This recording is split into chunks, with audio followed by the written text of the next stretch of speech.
আপনিও তাকে দিয়ে একে দিয়ে গন্ডগোল করাবেন, আমি আসতেছি, আমি যাব। আপনি আসবেন, একটা আপনার দেশ, আসেন না কেন? তো শোনেন, একবার চিত হয়ে পড়ে গেলে আপনি মনে করেন উনি আবার আসবেন। আমি আজকে সকালেও বলেছি যে আওয়ামী লীগ একটি বড় রাজনৈতিক দল, প্রচুর ভালো ভালো নেতা আছে। এত বড় মানুষের দল যিনি এদেশ স্বাধীন করেছেন, এতে তো কোনো সন্দেহ নেই। সেই দল এরকমভাবে ভেঙে পড়ে যাবে যে লোকে এখন লুকিয়ে লুকিয়ে বেড়াচ্ছে যে আবার পেলে না কি জানি হয়। আমি ওনাদেরকেও আশা দিচ্ছি, কথা কথা দিচ্ছি যে আপনারা দল গুছিয়ে নেন। আপনাদের দলকে তোকে ব্যান করা নেই। আর এই ব্যান করাটা, একটা দলের ব্যান করা, আনলেস সে যদি ওই ধরনের জঙ্গি না হয়, যে কোনো দল, পলিটিক্যাল পার্টি ব্যান করা উইথ এ ব্যাড কালচার। 1972 কনস্টিটিউশনে কোনো পার্টির নাম তো ছিল না যে এই পার্টি ব্যান করতে হবে, ওই পার্টি থাকবে না, ওটা থাকবে না। তো মুসলিম লীগও তো ছিল, মুসলিম লীগও তো ছিল, সব দিকে ছিল। পলিটিক্যাল পার্টিকে ব্যান করা, এটা পলিটিক্যাল ফায়দা হাসিল করার জন্য। আপনিও তাকে দিয়ে একে দিয়ে গন্ডগোল করাবেন, আমি আসতেছি, আমি যাব। আপনি আসবেন, একটা আপনার দেশ, আসেন না কেন? Stops you? নাগরিকত্ব তো কারো যায়নি। নাগরিক 21 বছর প্রধানমন্ত্রী তো করেছেন, আপনি স্বেচ্ছায় চলে গেছেন, তো কেউ যেতে বলেন নাই।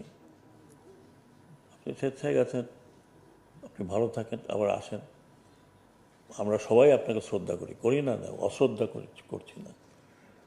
বাট এই গণ্ডগোল পাকাবার তো কোনো মানে হয় না। এই গণ্ডগোল পাকায় তো লাভ হবে না, বরং লোকজন আরও খেপে উঠবে। তো that's not how you do it. যারা শাহবাগে এই ধরনের বসে আন্দোলন করছেন, ওদের বুঝাবেন যে it doesn't make any sense, অনর্থক। ইউ আর বিকামিং, আপনি তো আরেকজনের খেলা খেলছেন, আপনি আরেকজনের খেলা খেলছেন, আপনি নিজের খেলা তো খেলছেন না। আর যা কিছু হয়েছে, ওনার যেটা হয়েছে, কিছু কিছু জায়গায় আমি কালকেও বলেছি যে আমি ক্ষমা প্রার্থী as a citizen and as head of this মন্ত্রণালয়।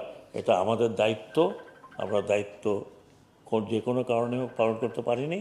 বাট আমি কথা দিচ্ছি, আমি খুঁজে বের করব, আমি খুঁজে বের করব। কারণ এই লোকগুলো পারপাসলি, ইচ্ছা করে, মন্দিরে কি আছে, কোনো সোনা আছে? তা আপনার যদি মন্দিরের গোল্ড থাকে, তাহলে আর মন্দির দেখাই দিই আমি কোথায় কোথায় গোল্ড আছে, সেখানে যান। এই মন্দির একটা একটা পূজার জায়গা, এটা ভাঙবেন কেন হয়? দয়া করে আপনারা দেশকে অরাজকতার মধ্যে ঠেলবেন না, ইনক্লুডিং সদ্য বিদায় হওয়া পার্টি। আপনারা পার্টি গোছান, আমরা আমরা আমরা হোম মিনিস্ট্রি থেকে আপনাদেরকে হেল্প করব। আপনার পার্টি গোছান with new face, with new অঙ্গীকার, এবং আশা করি যে through the political party act